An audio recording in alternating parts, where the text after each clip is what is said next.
যান।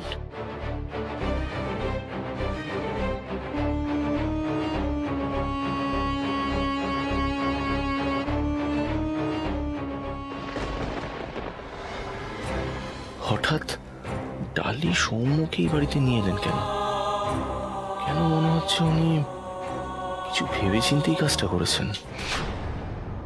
ঋতুজা, তুমি খুব ভালো করে জানো যা কিছু ঘটেছে তার জন্য আমি রেসপন্সিবল নই। আচ্ছা, সত্যি কথা বলো, আজও অবধি আমি তোমার সাথে কোনো অন্যায় করেছি? তুমি এখানে এখন ন্যায় অন্যায়ের বিচার করতে এসছো? হ্যাঁ, তুমি তুমি কি চাও বলো তো? এই সৌম্য, তুমি কি চাও? আমার সুখ তোমার সহ্য হয় না না? যেই দেখেছো রক্তিমের সাথে আমি সুখে শান্তিতে আছি, ব্যাস চলে এসছো তুমি সেটাকে নষ্ট করতে। কি চাও? কি চাও তুমি?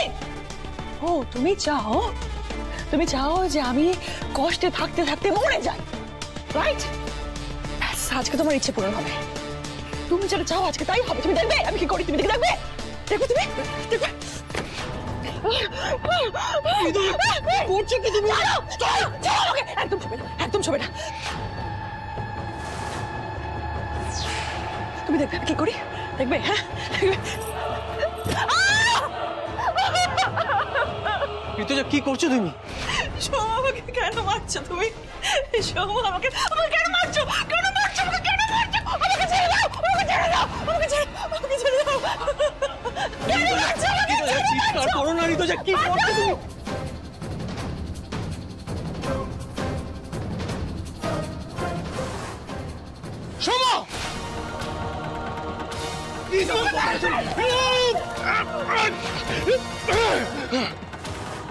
রক্তিবাবু,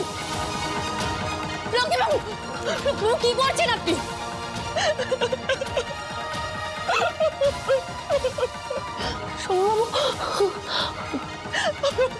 রক্তিম, তুমি ওকে কেন আনলে আমার এখানে? আমাকে মারধর করছিল, আমাকে টর্চার করছিল আবার।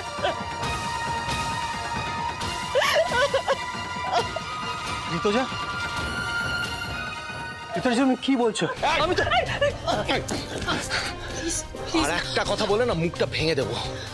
তুমি বেরিয়ে যাবে এই বাড়ি থেকে, ইমিডিয়েটলি বেরিয়ে যাবে, নয়তো আমি তোমার সাথে কি করবো তোমার কোনো ধারণা নেই।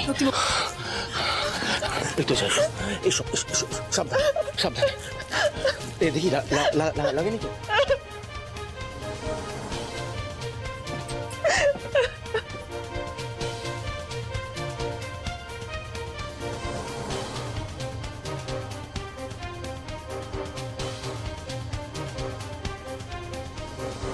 ডালি, বিশ্বাস করুন, ঋতুজা নিজেকে নিজে আঘাত করেছে আমাকে সবার সামনে খারাপ প্রমাণ করার জন্য।